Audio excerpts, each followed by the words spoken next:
올해 일어났던 일을 한번 이렇게 점검을 한번 이렇게 그 한국경제에 나왔어요. 보니까 일단은 A부터 Z까지 해서 한국경제 이렇게 나왔는데 한번 이렇게 쭉 한번 보니까 전체적으로 올해 안에 이런 일이 있었구나라고 하는 것이 정리가 되더라고요. 여러분들 한번 볼게요. A는 뭐냐면 뭐라고 나왔냐면 일본의 일자리가 호황이죠.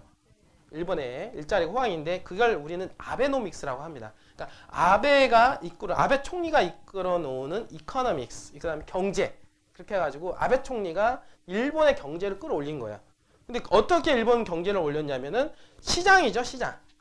친시장 정책을 이제 핀 거예요. 친시장 정책을. 그래서 친시장 정책을 피다 보니까 어떻습니까? 일본의 일자리가 어마어마하게 창출이 된 거예요. 일자리가. 그러니까 기업들이 활성화가 되고 기업들 일할 수 있는 분위기가 만들어지니까 일자리가 막 만들어지는 거잖아요. 근데 기업이 부도가 나는 사례가 있대요. 왜 그러냐면 일손이 딸려가지고. 이걸 뭐 만들어서 해야 되는데 사람이 없는 거예요. 오히려 반대로. 사람이 없다 보니까 일손이 딸려가지고 부도 나는 경우도 있대요. 이럴 정도로 지금 현재 일본 같은 경우 우리나라하고는 완전히 반대죠. 우리나라는 어떤 실업률이 상당히 높잖아요. 그런 거에 비해서 일본은 완전 고용이죠. 완전 고용인데다가 오히려 어떻습니까? 부족한 거, 사람이 부족할 정도로 일본은 그렇게 경제 호황을 이뤄 나가고 있다라고 하는 이 정책의 기본은 뭐냐면 어디 깔려 있습니까? 친시장 정책이라고 하는 거예요. 이 부분들이. 그래서 친시장 정책을 끌고 있는 일본에서는 경기가 상당히 지금 좋아지고 있고 예전에 잃어버린 어떤 20, 30년을 지났잖아요. 그리고 나서 아베가 그거를 잃어버린 경제를 다시 살리기 위해서 얼마나 노력을 했습니까? 분들이. 이제 그러면서 그 결과로 지금은 일본이 경제가 많이 좋아지고 있다라고 얘기합니다. 그래서 B는 BTS 여러분 들어보셨습니까? BTS? 방탄소년단. 엄청나죠, 그렇죠? 세계를 사로잡았다라고 할 정도로 기사가 나왔는데 이 방탄소년단이 끌어가는 그 현대경제연구원에서 나온 그 생산 유발 효과가 나왔는데요. 연평균 4조 원 이상이라고 합니다. 이 연예인 하나가 잘 되니까 우리나라 경제 생산 유발 효과가 4조 원이래요. 4조 원 정도. 그러니까 이게 신문에 나올 정도 나올 만한 기사가 되죠. 그다음에 C는 이제는 카쉐어링. 이거는 이제 공유 경제 이렇게 얘기하는데 여러분들 이거 보니까 뭐 카풀 요즘에 여의도 가가지고 어떻습니까? 택시 운전 기사들 막 데모하고 그랬잖아요. 왜 그랬습니까? 카풀 때문에 그렇잖아요. 카풀하면 안 된다, 분들이. 카풀하게 되면 어떻게 되냐? 자기네들이 이제 어떻습니까? 당연히 결국에는 먹고 사는 문제 아니에요, 이분들이. 근데 예를 들어서 카풀하게 되면 예를 들어서 저희 집이 용인 수지거든요. 여기가 수지인데 제가 카풀 해가지고 해놓으면 수지에서 서울로 또 이렇게 출근하시는 분들이 있을 거 아니에요. 그쵸? 그러면 출근하시는 분들을 제가 카풀 등록을 해놓으면 근처에 그 시간대 누구 출근한다 그러면은 저랑 같이 타고 가는 거예요. 그럼 저는 돈을 받는 거죠. 그래서 돈을 얼마, 10,000원이든 20,000원 받을 거 아니에요. 이분들이. 그래서 받으면은 어떻습니까? 운전하는 사람들도 어떻습니까? 돈을 벌잖아요. 그러니까 부의 수입이 발생하잖아요. 이 부분들이. 그러니까 부의 수입이 발생하게 되면 당연히 수지에서 저희가 아침에 급하게 올 때 제가 여기 택시 타고 오는 경우가 있거든요. 그럼 택시 타고 오게 되면은 30,000원 정도가 넘어요. 이 부분들이. 30,000원 정도 넘어가는데 그만큼 30,000원 정도가 어딥니까? 경제적 효과가 떨어지는 거 아니에요. 이 부분들이. 그런 일이 있으면. 그뿐만 아니라 아침에 출퇴근 때 많이 타고 다니는데 사람들이. 그러니까 이런 문제가 발생하는 어떤 먹고 사는 문제에 있다 보니까 이런 어떤 카풀, 이런 카쉐어링 이런 부분들이 지금 많이 이제 난항을 지금 겪고 있는 거죠. 사실은. 근데 소비자 입장에서는 좋아요. 사실은. 소비자. 왜냐하면 30,000원 드릴 거 10,000원이면 갈 수 있거든요. 이 부분들이. 카풀 서비스 하게 되면. 그러니까 저렴한 비용으로 움직일 수 있는데 문제는 이제 이런 문제가 이제 택시 운전기사의 먹고 사는 문제가 생기기 때문에 이거를 반대를 하게 되는 거예요. 이런 부분들이. 이것뿐만 아니라 모든 게 다 그래요. 우리나라는 앞으로 4차 산업혁명의 어떤 모든 걸 끌고 가려면 모든 게 바뀌어야 되거든요. 이 부분들이. 뭐 이런 공유경제라든지 앞으로 뭐 자동차부터 다 지금 가고 있는데 문제는 뭐냐면 기존 기득권층들 있잖아요. 의료계만 하더라도 벌써 다른 나라 같은 중국 같은 경우는 공산화잖아요. 사회주의잖아요. 그러니까 예를 들어서 시진핑이 이렇게 가겠다 그러면 가는 거예요, 그냥. 그러니까 우리나라는 어떻습니까? 안 되잖아요. 이 부분들이. 물론 좋은 점도 있지만 안 좋은 거는 뭐냐면 이런 어떤 대응력이 좀 약하죠. 왜냐하면 시장은 이렇게 가고 있는 상황에서 우리가 빨리빨리 대응을 해야 되는데 그걸 못하는 거. 왜냐하면 기존의 의료 관행들이라는 게 있잖아요. 의료 관행들이 있는데 지금 만약에 의료수 받으면 집에서 있잖아요. 요즘에 집에서 의사하고 원격 의료 서비스를 받을 수 있는 거 아니에요. 거기서 해가지고 다 진단 내리고 어떻습니까? 병원에 그냥 의사 그 병원에 어디냐 약국에 가가지고 처방을 받을 수 있고 이런 시대에 열릴 수 있는 거야 사실은. 여러분들 병원에 가가지고 딱 보면 일반적인 거 있잖아요. 감기 같은 거 혹시 감기 같은 거 있을 때 의료진들이 얼마나 봐 1분이면 다 끝나더라고 저는. 어떠세요? 먼저 물어보세요 저희한테. 그러면 우리 듣고 나서 그냥 진단 내려주잖아요. 이분들이 본인들이 잠깐만 이렇게 잠깐 보더니 그러고 나서 몇만 원씩 벌잖아요. 몇만 원씩. 그럼 거기서 얼굴 영상 보면서 제 상태 이렇게 얘기해주고 어떻습니까? 얘기해주면 그쪽에서 이렇게 해줄 거 아니에요. 그거 갖다가 처방 받아가지고 바로 약국에 가지고 하면 우리도 뭐 병원 가서 기다릴 필요 없이 그렇잖아요. 이 바쁜 세상에서 가가지고 기다리고 뭐 하루 종일 걸려 하루 종일 이분들이 저녁 때 남아가지고 그냥 이렇게 진단받고 약국 가서 약 처방 받고서 그냥 그거 끝내면 되는데 이제 그렇게 되면 의사들이 수입이 떨어져 안 떨어져요? 떨어지니까 기득권층들이 가지고 있는 수입이 떨어지니까 반대를 하는 거야. 반대를 이 부분들이. 그러니까 이런 거에 저런 거에 막혀 있다 보니까 이게 쉽게 이 4차 산업혁명이 끌고 가기 쉽게 가는 거죠. 근데 저 중국 같은 경우는 지금 상당히 우리나라보다도 이 4차 산업혁명 부분에서는 상당히 빨리 진행되고 있어요. 이 부분들이 우리나라가 한참 더 뒤처질 것 같다라는 생각이 듭니다. 그리고 D는 뭐냐면 그 더스트가 미세먼지죠. 미세먼지가 좀 상당히 심각합니다. 이 부분들이 이게 그러니까 이 미세먼지가 중국에서부터 지금 올라오는 이 미세먼지가 사실은 상당히 큰데 사실은 이게 우리나라 전 국민이 담배 피우고 있다 할 정도로 좀 상당히 심각한 거죠. 이 부분들이 담배를 많이 피우면 뭐에 걸립니까? 폐암 걸리죠.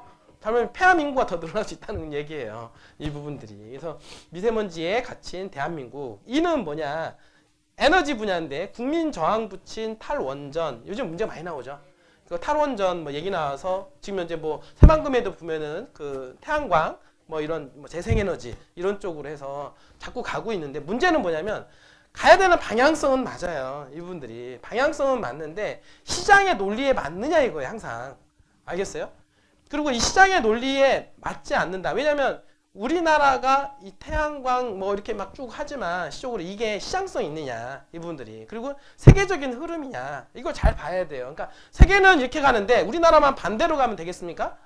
이거 잘 생각을 해야 돼요. 그러니까 비용적인 부분인데 결국에는 원전을 막고 그 다음에 이런 현재 준비가 아직 안 돼 있는 상태에서 태양광 또는 풍력 이런 거로 해가지고 에너지를 전환을 시켜가지고 각 가정에다가 어떻습니까? 전기를 배분을 하는데 전기료가 올라갈 수밖에 없어요. 왜냐면 비용이 단가가 높아지죠.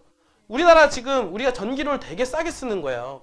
여러분들 생각해 보세요. 한 달에 5만 원, 6만 원 나오잖아요.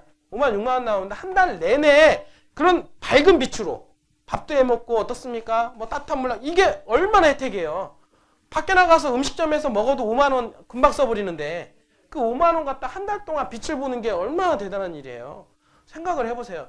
만약에 빛이 없고 전기가 끊어진 상태에서 한 달만 빛을 쓰는 데 있어서 100만 원만 주세요 라고 한다 그러면 어떤 사람 100만 원 주고 쓸 거예요 아마. 맞죠? 그만큼 이 빛이라고 하는 전기 에너지는 정말 우리가 싸게 쓰는 거예요.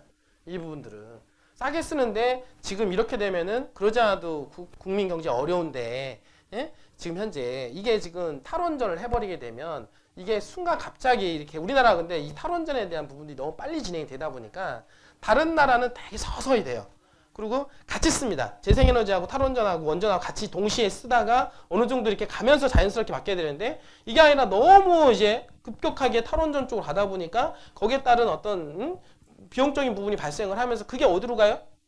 국민들한테 나중에 전가가 될 확률이 높아요. 분들이. 그래서 얘기 나오잖아요. 예전에는 탈원전 해도 전기세 안 올린다 이렇게 얘기했었는데 갑자기 이번에 더불어민주당에서 우리는 이 전기세를 올리되 좀 어떻습니까? 좀 자연 친화적인 삶 속에서 우리는 살아야 된다. 이렇게 얘기가 막 이제 바뀌어 나가잖아요. 이 부분들이. 이제 제 얘기는 뭐냐면 만약에 이게 탈원전이 가속화가 붙으면 여러분들이 전기료는 더욱더 올라갈 가능성이 상당히 높겠죠. 이 부분이 그렇게 되면은 여러분들 가게에 상당히 부담이 될 수 있다라고 보시면 됩니다. 그리고 F는 팡이라고 했는데 팡은 뭐냐면 대표 기술주, 미국의 대표 기술주가 뭐가 있냐면 페이스북, 애플, 아마존, 그다음에 넷플릭스, 구글이에요. 이런 이제 회사들이 올해 주가가 좀 많이 떨어졌고 그 이유가 뭐냐면 개인정보 유출 사태가 일어났죠. 이 부분들이. 그러니까 여러분들 또 여기 많이 보는 거 아니에요? 지금 아마존, 애플, 뭐 페이스북 다 쓰는 거 아니에요? 여기서 지금 개인정보가 유출이 많이 되다 보니까 여러분들 개인정보가 어디에 팔려나가는지 몰라요. 이 부분들이. 그러니까 이런 것 때문에 신뢰가 추락이 됐어요. 추락이 되면서 주가가 20%까지 폭락하는 그런 사태가 벌어졌다. G는 뭐야? 세계 대흔든 미중 G2 국가라고 하잖아요. 미국과 중국의 무역 전쟁이 벌어졌죠. 우리나라 같은 경우는 그 고래 싸움에 새우등 터진다 이런 얘기 나올 정도로 우리나라는 어떻습니까? 가운데 껴있잖아요. 우리나라의 수출이 가장 많이 이루어지는 데가 미국하고 중국 아닙니까? 그러니까 미국이 안 좋아도 우리는 어떻습니까? 피해보는 거고 중국이 안 좋아도 피해보는 거 아니겠어요? 이 부분들이. 그러니까 미국과 중국이 무역전쟁이 일어나면 일어날수록 우리나라는 어떻습니까? 이러지도 저러지도 못하는 그런 상황에 눈치 보는 그런 경제 흐름이 보인다라고 하는 거고. 그리고 이제는 H는 뭐냐면 히트 웨이브 이렇게 쓰여 있는데요. 이거는 뭐냐면 최악의 폭염. 예, 올해 얼마나 더웠어요. 저는 사실 올해 같은 경우 이런 게 참 제가 보니까 차를 타고 가는데 온도가 43도까지 올라간 거예요. 그래서 이게 좀 사우나도 아니고 이거는 저희 사우나도요. 이게 지금 이게 43도까지 올라가는 이 폭염이 그게 얼마 연결됐냐면 31.5일 동안 이 폭염이 지속됐다라고 하는 거예요. 근 한 달 이상이 이 폭염 지수가 계속해서 유지가 됐다라고 할 정도로 정말 힘들었던 그 한 해였던 것 같습니다. 여름이 정말 나가서 해수욕하기도 힘들 정도로 해수욕장이 장사가 안 됐잖아요. 너무 뜨거우니까 안 되고 오히려 호텔이라든지 이런 숙박시설이 잘 되고 이분들이 이제 이런 문제가 해수욕장이 안 되고 이런 문제가 너무나도 한반도가 이제 더위에 몸살을 앓지 않았느냐. 근데 이러한 일들이 앞으로는 더 할 것 같아요. 맞죠? 그리고 겨울에는 더 춥고 그리고 여름에는 더 덥고 이런 날씨가 계속해서 반복이 될 것 같습니다. 그리고 갈수록 커져가는 소득 불균형 해가지고 인이퀄리티라고 하는 그 기사가 나왔는데요. 아까도 제가 소득 얘기했던 대로 소득이 어떻습니까? 점점점 균형이 깨지고 있죠. 소득 불균형이 일어나고 있잖아요. 아까 왜 그러냐면 주 52시간이다. 그다음에 최저임금 막 이렇게 올리잖아요. 그러면서 어떻습니까? 저소득층에 있는 일자리는 잘리고 자꾸 잘리다 보니까 소득이 줄어들잖아요. 그쵸? 그리고 고소득층에 있는 사람들은 어떤 부분이냐면 좀 퀄리티가 있는 사람들이에요. 좀 그쵸? 그러니까 지금 4차 산업혁명은 이게 노동일을 해가지고 버는 것보다는 머리를 해서 돈을 버는 거예요. 이분들이. 그러니까 머리를 해서 돈을 버는 사람들은 예를 들어서 여러분들 유튜브 하는 사람들 있잖아요. 돈 얼마나 많이 벌어요.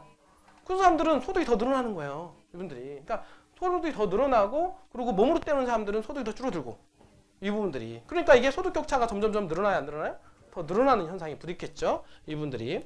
그리고 J는 뭐냐면 자말 카쇼크지 피살 이렇게 나왔어요. 모르시는 분들 계신데 사우디아라비아에서 발생한 살인사건이죠. 어떻게 보면은 살인사건이 사우디아에서 벌어진 일인데 이게 사실 엄청나게 극대화됐던 일이에요. 읽어볼게요. 사우디아라비아의 반체제 언론인 자말 카쇼크지가 10월 달에 피살됐죠. 언론인이에요. 언론인. 이 부분들이. 그래서 젊은 개혁의 리더십으로 포장했던 무함마드 빈 살만 사우디 왕세자의 잔혹한 이면. 이분들이. 그러니까 개혁을 추구한다고 하면서 어떻습니까? 이 언론인을 갖다가 피살을 시킨 거야. 이제 그러면서 발생한 게 미국과의 어떤 문제가 생기기 시작을 했죠. 그러나 결국에는 맨 마지막에 사우디에서 뭐 원전이라든지 미국에 있는 무기라든지 이런 거를 결국에는 경제적인 실익을 찾은 거예요. 그러면서 이제 인정을 해준 거예요. 그냥 이 부분들이. 그러니까 피살한 건 알지만 어떻습니까? 미국이 경제적인 이득을 많이 취하게 된 거잖아요. 그러니까 사우디를 인정해주고 다시 이제는 정상국가로 다시 오게 되는 그런 일이 오게 된 겁니다. 그리고 K 뭐냐면 킨더가튼 여러분들 유치원이잖아요. 사립유치원 비리 얘기 나왔죠. 이런 부분들도 상당히 좀 크게 부각이 됐죠. 이 부분들이. 근데 이게 사실은 이게 그 원인을 보게 되면 사립유치원이 문제라기보다는 사립유치원이 비리를 저지르게 만들어오는 이 법이 문제라는 저는 생각을 해요. 이 부분들이. 그러니까 국가에서 너무 복지 혜택을 주다 보니까 사립유치원이 그냥 돈을 많이 벌었어요. 이 부분들이. 그러니까 어떻습니까? 국가에서 다 지원해 주는 거야, 돈을. 그러니까 사립유치원은 그냥 가만히 앉아서 돈을 벌었죠? 그렇잖아요. 그리고 어떻습니까? 일반적으로 국가에서 돈을 받아오고 일반인들 아기 키우는 부모들한테는 조금 받잖아요. 근데 볶음 받다 보니까 얘네들이 어떻게 되냐면 부모한테 100만 원 받는 거랑 부모한테 20만 원 받는 거랑 대하는 태도가 틀린 거예요. 그러니까 부모한테 20만 원 받는 거, 국가에서 80만 원 받는 거는 그냥 꽁돈이고, 학부모한테 받는 20만 원은 원래 20만 원 받는 만큼만 학부모한테 대하고, 이런 문제가 발생을 한 거예요. 이 부분들이. 그 다음에 꽁돈은 자기 돈이고, 이 부분들이. 그러다 보니까 당연히 학부모한테 100만 원 받으면 어떤 일이 있습니까? 당연히 잔소리 많이 듣죠. 그런데 학부모가 잔소리해도 어떻습니까? 들은 척도 안 해요. 여기 보면은 이거 지금 사립유치원뿐만 아니라 그 어린이들 있잖아요. 사실 어린이들 우리나라가 지금 지금 한 가정을 이루면서 부부가 다 같이 나와서 일할 수 있게끔 아이들은 국가에서 키워준다 뭐 이렇게 이런 정책을 피우고 있잖아요. 하고 있는데 요즘에 어떻습니까? 원아들을 키우는데 2시면은 다 가라 그래요. 용인 같은 경우 2시 반이면 다 가라 그래요. 2시 반이면. 아니 돈은 온종일 비용은 다 받아가면서 2시간이면 다 가라고 한다고 그게 문제라는 거예요. 이 부분들이. 그러니까 그게 당연히 비리로 연상이 되고 돈은 그러니까 학부모들한테는 20만 원 받는 만큼만 해주는 이 부분들이. 그리고 나머지 국가 돈은 어떻습니까? 착복하게 되는 이런 부분들로 가다 보니까 사실은 금액이 적게 들어가니까 뭐 항상 몰리잖아요. 몰리니까 매번 해마다 경쟁률이 심화가 됐죠. 심화가 되면서 뭐 경쟁률 뭐 10대 1, 20대 1 막 이렇게 저도 가서 그 경쟁 안에서 들어간 혜택은 전혀 못 받고 경쟁은 또 그렇게 뚫어야 되는 이런 문제가 어디서부터 시작이 되냐면 이런 어떤 국가에서 어떻게 보면은 이 세금 정책, 이런 어떤 보육 정책 이런 부분에서부터 시작이 된 현상이라고 보시면 됩니다. 그러니까 이게 퍼주는 것만으로는 능사는 아니다라는 거예요. 이 부분들이. 이게 퍼주니까 오히려 반대로 부작용이 생기는 이런 일들이 많이 벌어지지 않습니까? 맞죠? 이런 분들이 좀 안타까운 거예요. 분들이. 그래서 우리도 마찬가지예요. 이 부동산 매매법인도 우리가 매매를 한다라고 하는 부동산을 매매하는 거를 문재인 대통령은 별로 안 좋아해요. 그냥 투기꾼으로 보는 거예요. 그러니까 그렇게 바라보는 시각 자체가 잘못된 거예요. 왜냐하면 부동산이 매매가 되면 매매에 따라서 걷어들인 세수가 또 얼마며 맞죠? 취득세, 재산세, 양도세까지 포함해서 얼마가 벌어들여요. 그리고 집이 한번 거래가 될 때마다 뭐예요? 거기에 따른 후방산업들이 얼마나 많이 혜택을 봅니까? 그러니까 매매가 돼야 되는 거예요. 세상은. 이 부분들이. 근데 매매하는 사람들을 투기꾼으로 보니 당연히 어렵게 보는 거죠. 그리고 투기꾼으로 보니까 거기에 맞춰서 세금 정책을 피니까 우리 같은 경우도 어떻습니까? 토지를 매매하는 걸 투기꾼 세력으로 보는 거예요. 맞죠? 그러니까 투기꾼들한테는 이런 세금 정책을 해도 된다 라고 하는 게 비사업용 토지 우리 회사에 적용을 시키는 거잖아요. 그러니까 이런 정책을 만들면 우리나라는 자유경제 정책을 자유시장 정책이잖아요. 이런 아까도 얘기했던 대로 법을 만들면 법을 비껴나가는 사람들이 또 생기는 겁니다. 이 부분들이. 그쵸? 법을 이렇게 만들어서 투기꾼을 없애려고 하지만 그게 아니에요. 이걸 만들면 이거를 또 어떻습니까? 벗어나가는 또 시장이 또 만들어지는 거예요. 이 부분들이. 그러니까 세금을 과하게 부과를 시키니까 토지 매매법인에다가 과하게 부과를 시키니까 어떤 문제가 생깁니까? 일을 못하는 거죠. 왜냐하면 일을 할수록 적자가 나오니까 세금으로 다 걷어가니까 여기가 무슨 노예도 아니고 국가가 8 가져가고 회사가 2 가져간다는 게 말이 됩니까 그게? 맞잖아요. 무슨 여기가 노예예요? 노예? 그러니까 이런 정책을 피니까 당연히 회사가 문을 닫는 회사가 속출하는 겁니다. 문을 닫는 회사가. 당연히 문을 닫는 회사가 속출하고 사업자를 접기 위해서는 이게 지금 보면은 사무실도 보면은 보증금 사무실이 있고 가스 사무실이 있어요. 근데 보증금 사무실 들어가게 되면은 사무실 빼기 힘들죠? 사업 접기 힘들잖아요. 그러니까 무슨 문제가 생겨요? 가스 사무실이 늘어나는 거예요. 거기에 맞춰서. 가스는 뭐냐면 하다가 딱 접으면 끝나는 거거든요. 그러니까 이런 어떤 이 세금 정책이 나오다 보니까 거기에 맞춰서 시장은 흘러가는 거예요. 그러다 보니까 사업자들은 어떻습니까? 1년이 지나고 세금을 어차피 안 내겠다라고 하고 사업을 접죠. 그러니까 오히려 반대로 세수가 덜 거치는 거예요. 이 문제가. 그러니까 세수를 더 거두려고 했는데 세수가 더 안 거치게 되는 부작용이 발생하는 거예요. 이 부분들이. 그러다 보니까 이게 또 그러니까 너희들 왜 돈 안 내고 도망치냐 이거 아니야 또. 이런 문제 발생하잖아요. 또 국가에서는 어떻습니까? 세금 안 내고 도망치니까 갑자기 세무조사 들어오고. 이런 문제가 계속 안 좋은 시나리오대로 가게 되는 이런 문제가.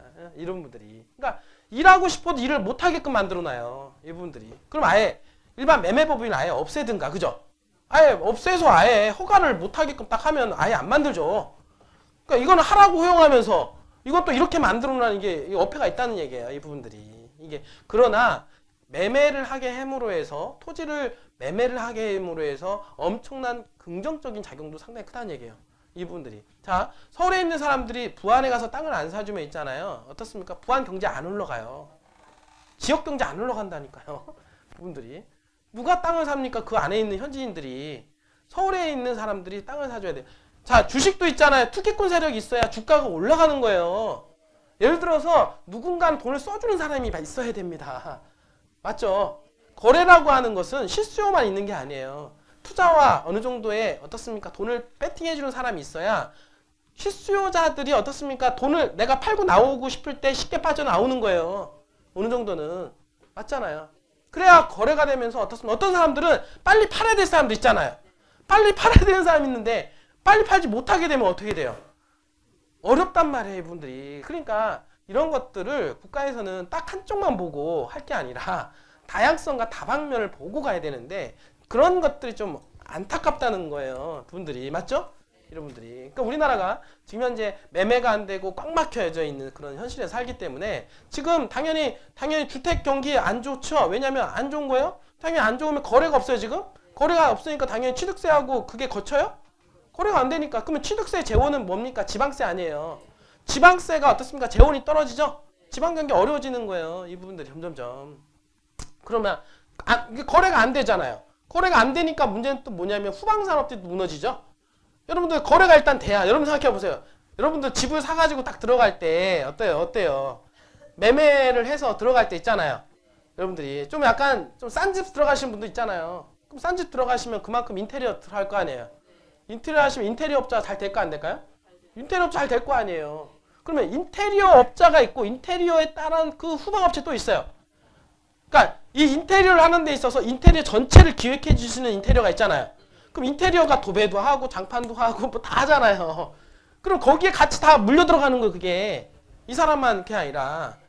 그쵸? 페인트 업체까지 다, 도장 업체까지. 그러니까 이게 다 물려가는 거기 때문에 거래가 되면서 그거에 따라서 경기가 활성화가 되는데 일단 거래가 안 되니까 다른 거 다 죽는 거예요. 그리고 여러분들 거래가 돼야 여러분들 부동산 집에 들어갈 때 우리 보면은 그래도 10년 정도 TV 쓰면 어떻습니까? 요즘에 TV가 얼마나 바뀌어요. 좋은 게 얼마나 좋은 게 많이 나와요. 그래 이 차에 한번 바꾸자. 왜 안 나와요? 그래서 새 집 가는데 좋은 어떻습니까? 그래도 좋은 가전제품 갖다 놓고 싶은 마음 있죠. 이분들이 그게 소비로 연결되는 거예요. 소비로 이 부분들이. 그러니까 매매가 안 되면 다른 것도 다 무너지는 겁니다. 이분들이. 이제 그게 우리나라 경제로 나타나는 거예요. 이분들이. 그러니까 당연히 수요가 발생하지 않으니까 당연히 공장 가동률이 떨어지죠. 공장 가동률이 떨어지니까 당연히 일자리를 줄여야 될 거 아니에요. 기업들은. 이게 그냥 연결되어 있는 게 아니라 여러 가지로 다 연결되어 있는 부분까지도 생각을 하면서 정책을 입안을 해야 되는 게 정말 큰 그림을 그려나가는 정치인들이지 않느냐 생각을 합니다. 근데 이게 정치라는 게 되게 중요해요. 그래서 정치의 흐름을 잘 잡아놔야 정치라는 것은 법을 만드는 거예요. 입법행위란 말이에요. 그죠? 그러니까 입법을 잘 해야만이 그 다음에 입법 하에서 경제가 돌아가는 거예요. 이 부분들이. 그러니까 입법을 잘 해야만이 경제가 돌아갈 수 있는데 우리나라 입법은 조금 반대로 돌아가지 않느냐. 어? 우리나라 여태까지 시장 친화적으로 왔는데 그거 갖다가 갑자기 분배주의로 돌아간다 그러면 이게 시장이 잘 돌아갑니까? 뻑뻑거리게 되는 거죠. 이 부분들이. 그래서 그런 부분들이 좀 안타깝다라고 말씀을 좀 드릴 수가 있겠고 그 다음에 M이죠. M은 뭐냐면 미투 사건이 있었죠. 그 성범죄, 폭로, 미투, 확산 이렇게 해가지고 가장 크게 우리 세간에 드러난 게 안희정 사건이 있죠. 안희정 같은 경우는 어떻습니까? 대한민국의 지금 현 대권 후보자 중에 한 명이 아니었습니까? 여권에서는. 그런 사람이 어떻습니까? 한 방에 무너지게 되는 이런 현상이 벌어졌죠. 미투 그런 거로 인해서 정치계, 재계, 연예계까지 더불어서 다 미투 현상으로 인해서 한 방에 그 명성이 다 무너지는 그런 일들이 많이 있었지 않았습니까? 여러분들이 특히 이 안희정 사건 같은 경우는 더욱더 크게 좀 부각이 됐던 거예요. 이 부분들이. 그래서 혹시나 그래서 남성분들도 혹시 내가 걸리지 않을까? 응? 응? 왜냐면 살면서 이렇게 비밀 없는 사람이 어디 있어요. 근데 비밀 없는 사람이 없는데 혹시 그런 비밀이 드러날까봐 조바조바했던 한 해가 되지 않느냐. 특히나 좀 그러니까 이름이 좀 있었던 사람들. 그쵸? 좀 주변에 많이 알려진 사람들 있잖아요. 이런 사람일수록 좀 상당히 그런 리스크에 있지 않았느냐. 그래서 저도 상당히 조심합니다. 제가 조심해요. 혹시나 저를 누가 건드리는 사람이 저를 뒤로 밝히는 사람이 있지 않을까 해서 항상 조심하고 항상 투명하게 하려고 하고 있어요. 이분들이. 그 다음에 N은 뭐냐면 발등의 불, 국민연금 개편 해가지고 내셔널 펜션 이렇게 나옵니다. 지금 이 국민연금 이 체계로는 어떤 문제가 발생하냐. 아까도 얘기했던 대로 태어나는 사람 별로 없잖아요. 경제활동 인구는 줄어들고 있고 국민연금을 받는 혜택은 늘어나잖아요. 그러다 보니까 이게 뭐냐면 2057년도 있잖아요. 지금 현재 2020년도인가요? 거의? 그러니까 앞으로 37년도 후에는 국민연금이 고갈된다 그래요. 이 추세로 간다라고 하면. 혹시 여러분들은 이 혜택을 볼 수 있겠네요. 내가 보니까. 지금 연세가 지금 이제 50 정도 되시는 분들 87세까지는 혜택을 볼 수 있는데 저 같은 경우는 좀 어렵지 않을까. 외부분들이.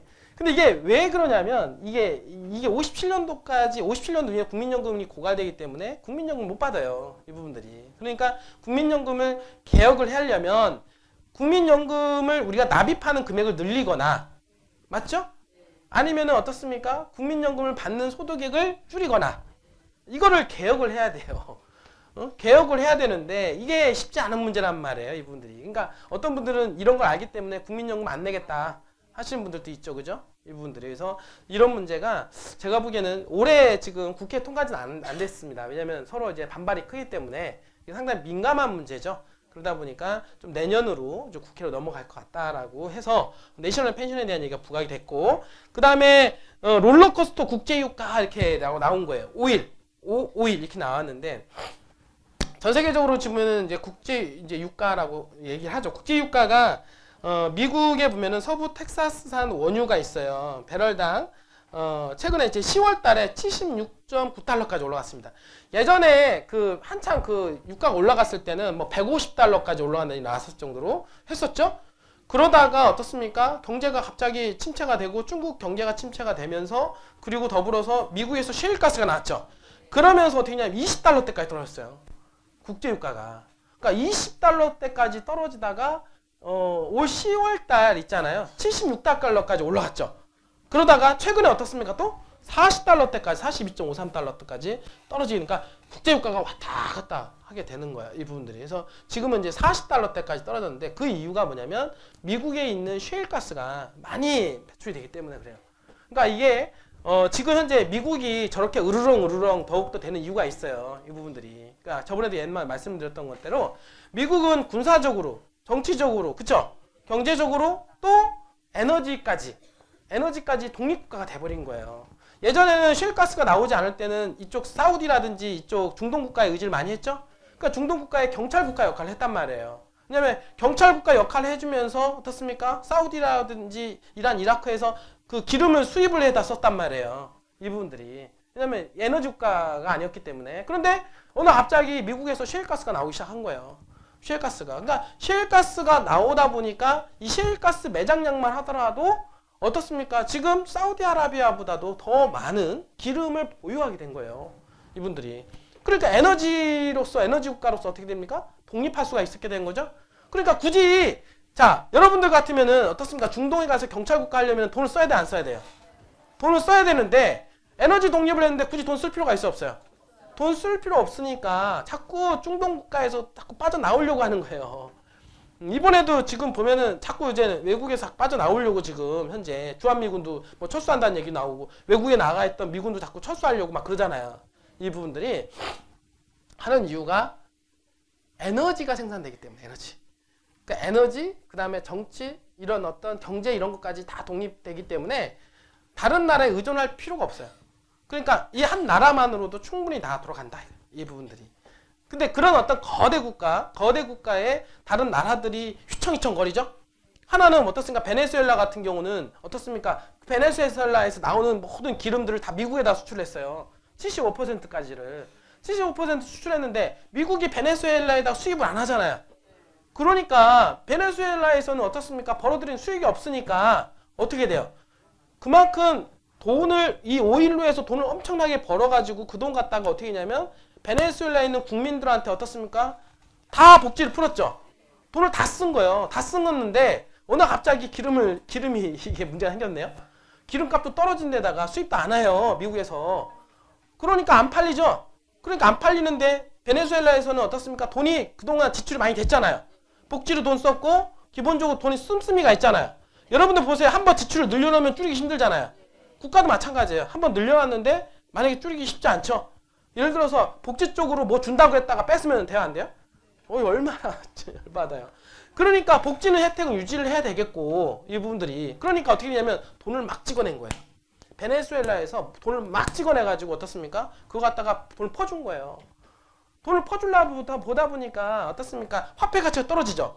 왜? 돈을 많은 베네수엘라 돈을 많이 찍어내다 보니까 이 베네수엘라 돈은 베네수엘라에서만 쓴단 말이에요. 맞죠? 그러니까 돈이 너무나도 많아지니까 화폐량이 많아지다 보니까 퀄리티 가치가 떨어지는 거야. 이 부분. 그러니까 오늘날 지금 어떻습니까? 100만% 정도 육박하는 물가 상승률이 발생을 하는 거죠. 그 사람들이 베네수엘라에서 일하는 그 최저임금을 받는 사람들이 한 달 동안 열심히 일해가지고 사는 거야. 그 캔깡통 한 두 개밖에 못 산대요. 계란 한 판밖에 못 사고 거의. 그러니까 당연히 중산층이 무너지죠. 당연히 중산층 가지고 있는 돈을 다 썼을 거 아니에요. 뭐 생계로 분들이. 그러니까 돈 있는 사람들이 이미 다 탈출했고 베네수엘라 20% 국민 이상이 다 탈출하잖아요. 그러니까 베네수엘라 사람들이 다 밖으로 다 탈출하고 있는 중산층까지 어떻습니까? 있는 돈 갖다가 다 썼을 거 아니에요. 그러니까 계란 한 판 살려고 그러면은 먹고는 살아야 될 거 아니에요. 그러니까 떨어지고 당연히 돈이 원래 없었던 사람들은 어때? 거지 됐고. 거지 돼가지고 어떻습니까? 저 대한 베네수엘라에 있는 모든 국민의 체중이 10kg 이상 떨어졌다 그래요. 말랑땡이밖에 없는 거야. 사실 이런 현실들이 벌어지고 있다니까 여러분들. 이게 지금. 근데 이렇게 있는 사람들의 현실적으로 뭐냐면 이게 복지 혜택을 보는 사람 어차피 돈 없는 사람들은 결국엔 또 나라에 의존할 수밖에 없잖아요. 계속 돈 달라 이거 아니에요. 그러니까 당연히 포퓰리즘 정책을 쓰는 정치에다가 계속 도장을 찍어줄 수밖에 없단 말이에요.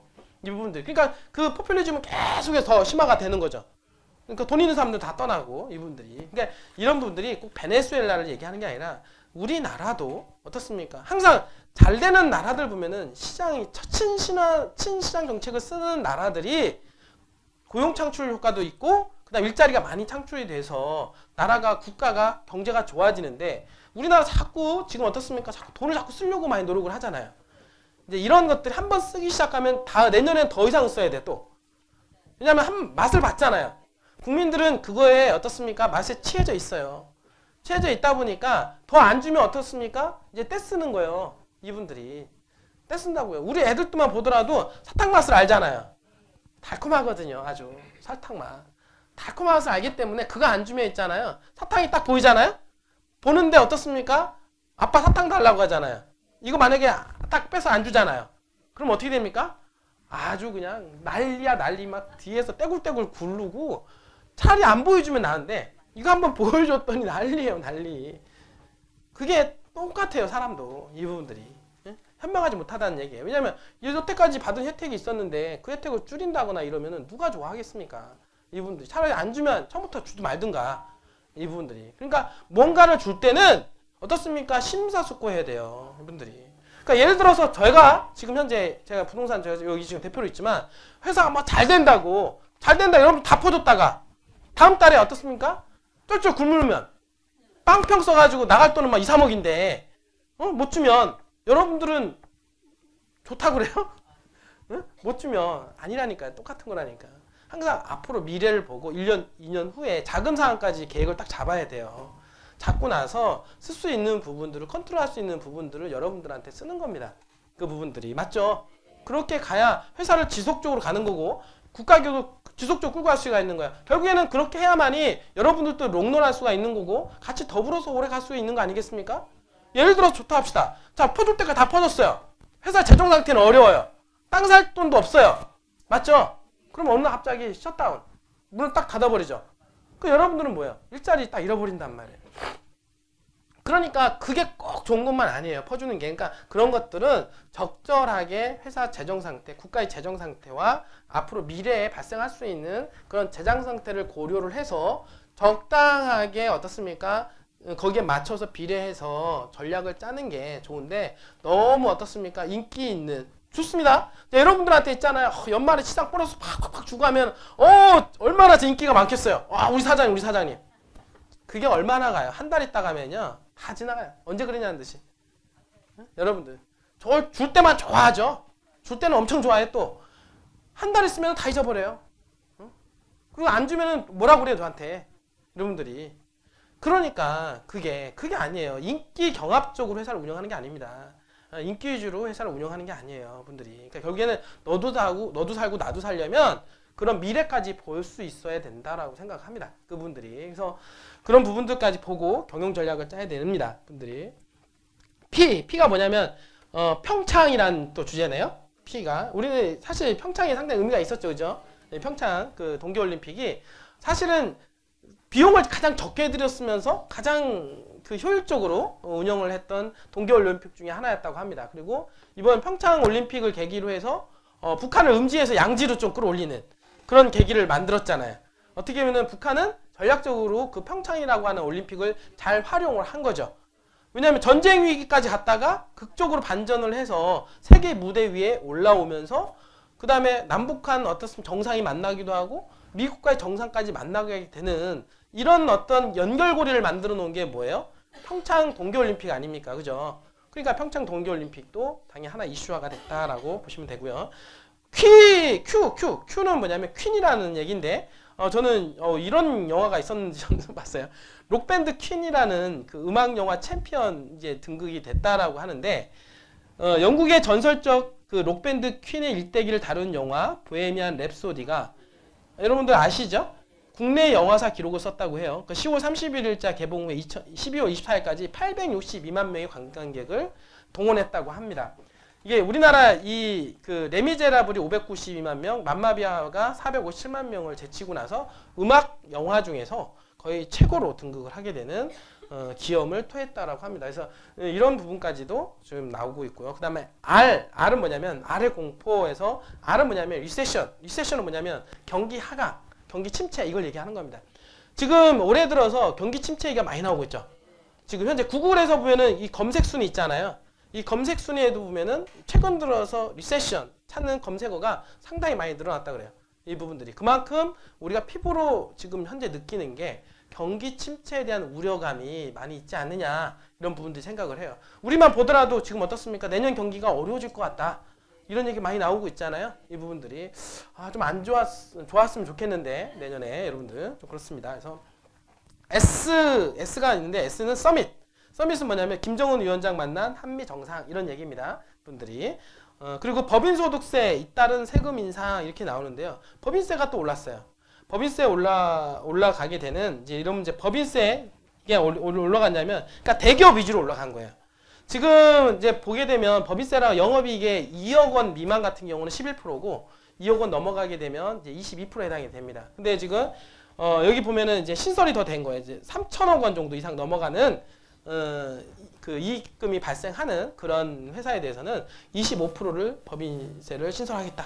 그럼 25%면요. 지방소득세까지 포함하면 28.5% 거의 30%를 가져간다는 얘기예요. 이분들이. 그러니까 어떻게 되냐면 1,000억 원 만약에 벌었다 그러면은 한 330억 원은 누가 가져간다? 국가에서 다 가져가겠다. 이거예요. 그러니까 지금 그러지 않아도 경기가 어려운데 지금 현재 대기업들은 요즘에 엄청난 순환의 시대죠. 대기업들은 지금 현재 문재인 대통령은 있는 사람 거 좀 내놔라 이거예요. 있는 사람 거. 그러니까 너희들은 잘 먹고 잘 사니까 좀 더 토해내라. 이런 어떤 위주기 때문에 대기업들에 있는 세금을 좀 더 많이 올리게 되는 이런 문제가 되었다라고 할 뿐만 아니라 텍스 문제에 있어서는 여러분들이 가지고 있는 종합부동산세 이게 나왔죠. 이번에 9.13 부동산 정책이 뭡니까? 바로 이 종합부동산세를 인상한 거 아니에요? 그리고 공시가격을 인상을 시켜가지고 공시가격을 시가대로 반영을 하겠다 이거 아니에요. 그래서 1가구 2주택 3주택자 가지고 있는 사람들은 어떻습니까? 공시가격이 반영이 되면 지금 내고 있는 재산세, 종합부동산세보다도 훨씬 더 많이 지금 현재 부동산 가격이 지금 떨어지고 있는 이유가 1가구 2주택 3주택자들이 부담이 때문에 그래요. 왜냐하면 1가구 2주 3주택자들이 집을 가지고 있으면 공시가격이 점점점 올라갑니다. 내년 내후년 그러면 공시가격이 비례해서 거기에 비례해서 재산세, 종합부동산세가 많이 나와요. 많이 심지어는 1년 동안 부동산 가지고 있다고 해서 1,000만 원을 내야 되는 세금이 나올 수도 있어요. 그러면 1,000만 원, 여러분 생각해 보세요. 1,000만 원을 낸다. 왜냐 은퇴자가 60세 이상 넘어가시는 분들이 아무래도 집이 3차, 4차 있을 거 아니에요. 그럼 그런 사람들이 1년에 세금을 재산세만 1,000, 2,000 낸다 그러면 부담이 될까 안 될까요? 부담이 되죠. 물론 이런 얘기도 합니다. 있으니까 내야지. 집 한 채 얼만데. 이렇게 할 수도 있지만은 그 사람들이 집을 가지고 있지 현금을 가지고 있는 게 아니잖아요. 이 부분들이. 대출 받아가지고 가지고 있는 건데 거기다가 대출 이자 내야지 이걸 또 재산세를 또 내야지 이런 부담감 때문에 어떻습니까? 당연히 집값이 조금 약간 얼게 된 계기다라고 볼 수가 있는 것이죠. 그 다음에 유가 나왔는데 유튜버 나왔네. 유튜버. 요즘에 유튜버가 대세라고 얘기합니다. 보니까 초등학생 직업희망에 떠오르는 게 뭐예요? 유튜버라고 해요. 맞죠? 그죠? 초등학생의 장래 희망 직업 순위가 5위에 올랐대요. 그만큼 시대가 바뀌고 있는 거예요. 옛날에 의사, 변호사, 과학자 이거 아니었어요? 제가 초등학교 때는 과학자 했었어요. 대통령, 과학자, 뭐 이런 거 있잖아요. 의사, 이런 분들, 사자 들어가는 분들이. 저 같은 경우도 제가 초등학교 저는 꿈이 뭐였냐면 과학자였거든요. 근데 가면 갈수록 바뀌더라고요. 현실은 점점점 멀어가고, 이 부분들이. 그런데 초등학생들이 지금 가고자 하는 유튜버. 왜냐면 요즘에 보니까 어린애가 막 유튜버 최고 순위, 여러분들 수익 있잖아요. 광고 수입료가 대단하고 막 이런 얘기가 나오니까. 그리고 요즘에 유튜버 그 순위가 그 광고 수입이 많아지다 보니까 요즘에 연예인들도 막 뛰어들잖아요. 이 부분들이. 그래서 유튜브가 대세다라고 할 정도로 올 한 해 유튜브가 많이 떠오른 것 같아요. 그리고 V는 뭐냐면 버추얼 커런시 해가지고 가상화폐 얘기가 또 한참 떠올랐었어요. 가상화폐의 그 열풍 해가지고 여러분들 보면 이제 그 가상화폐 나왔잖아요. 그래서 그게 갑자기 가상화폐 이거를 그걸 암호화폐라고 얘기하거든요. 그 암호화폐가 만들어서 그 가상 쪽으로 돈을 코인처럼 쓰듯이 이렇게 그게 앞으로 4차 산업혁명의 4차 산업혁명 환경이 일어났을 때 앞으로는 이런 식으로 돈의 화폐가 늘어날 것이다라고 하는 기대 수요 이런 것이 다 맞물려 가지고 암호화폐가 상당히 인기 있을 때가 많았잖아요. 이 부분들이. 그래서 그것 중에 하나가 비트코인이 있잖아요. 비트코인이 얼마 200만 원 얼마 2천만 원까지 올라가는 게 있었어요. 그죠? 2천만 원까지 올라간 지금 400만 원까지 밑으로 떨어졌죠. 이제 그래서 가상화폐가 열풍도 있었지만 가상화폐가 꺼진 지금 현재 거의 5분의 1 가격 밑으로 떨어졌잖아요. 이분들이. 그래서 가상화폐로 떼돈 번 사람도 있었지만 가상화폐로 어떻습니까? 집안 망한 사람도 있었어요. 이 부분들이 이런 시대가 올해 한 해였다라고 볼 수가 있겠죠. 그죠? 분들이. 그리고 윈도우 드레싱의 W인데 분식회계 논란이 쌓인 바이오주 이렇게 나왔습니다. 그래서 삼성 바이오 그죠? 삼성 바이오 얘기 나왔죠? 그래서 분식회계 윈도우 드레싱 이런 사태가 지금 삼성 바이오뿐만 아니라 지금 그 코스닥의 대장주인 셀트리온까지도 현재 분식회계 논란이 있었잖아요. 이 부분들이. 근데 문제는 뭐냐면 전 정권에서는 괜찮았는데 올해 정권에는 또 이걸 다르게 보게 되는 이제 그렇게 하면서 개인들까지도 피해가 보게 되는 이런 분들이 있었는데 이제 이런 것들이 사실은 시장 참여자들을 되게 혼란케 하는 이런 얘기가 나왔었다라고 하는 거고요. 그 다음에 X는 뭐냐면 난제로 떠오른 난민 문제라고 합니다. 그 뭐냐면 제노포비아라고 하죠. 요즘에 어떻습니까? 막 난민 문제는 많이 났죠? 해가지고 지금 예멘 우리나라도 보면은 예멘 내전을 통해서 예멘인들이 483명이 우리나라에 난민 신청을 했잖아요. 그 중에 최근에 2명만 난민을 받아들이기로 했죠. 이런 분들. 그러면서 막 서로 아니다. 제노포비아는 뭐냐면 난민에 대한 혐오증을 말하는 거예요. 난민 혐오증. 왜냐면 그 예멘이라든지 이런 나라들을 보면은 다 이슬람 계통이에요. 이슬람 문화가 우리나라 들어오게 되면 뭐냐면 거기는 일부 다처제예요. 이런 것들이 나오면 이게 성적인 문제 이런 문제가 논란이 되고 우리나라 어떻습니까? 성폭행이 많이 늘어나고 막 이런 거에 대한 부정적인 인식이 되게 많아요. 근데 그렇다 보니까 난민에 대한 어떤 부정적인 견해들이 상당히 많이 있죠. 우리나라도 분들이. 근데 또 난민이 들어와서 문제가 됐던 게 독일 같은 경우는 난민 받아들여가지고 완전히 망했죠. 그거 가지고 그냥 범죄율이 많이 늘어나고 이제 그러다 보니까 난민에 대한 혐오증이 점점점 많이 생겼던 한 해였던 것 같습니다. 그리고 최근에 이제는 옐로우 베스트라고 해서 노란 조끼 얘기 나왔죠. 옐로우 지금 보면은 프랑스에 나온 거잖아요. 프랑스의 노란 조끼 해가지고 막 이게 데모하고. 근데 이 나라는 그 유류세를 조금 올렸다고 18% 올렸어요.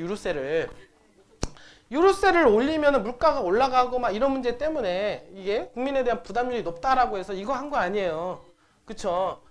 지금 우리나라 같았으면 더 난리 났을 거야, 막.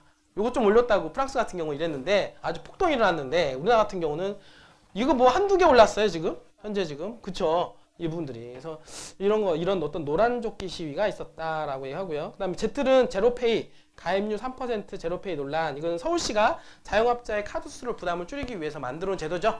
이 부분들이 그래서 카드 수수료가 우리 카드를 긁으면은 수수료 떼가잖아요. 근데 제로페이를 쓰게 되면은 수수료가 없어요. 그래서 이제 이걸 만들었는데 가입률이 3%밖에 안 될 정도로 거의 미미하다. 이제 이런 결론을 내린 거죠. 그러니까 정부는 이런 자꾸 이게 자영업자를 위해서 대책을 세워주긴 하는데 이번에도 보면은 또 자영업자가 어렵다 그러니까 뭐 세금을 또 2조 얼마 정도 풀어가지고 얼마예요? 대출 이자율을 좀 낮추겠다 이거 아니에요.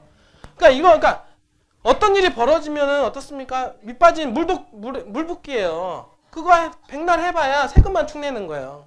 그러니까 기본적인 걸 바꾸지 않으면 매번 뿌려봤자 세금만 축내는 겁니다. 그럼 그 세금은 다 어디로 가느냐? 어디로 가요? 결국에는 우리한테 부담이 되는 거예요. 세금 부담률은 이 부분들이. 그래서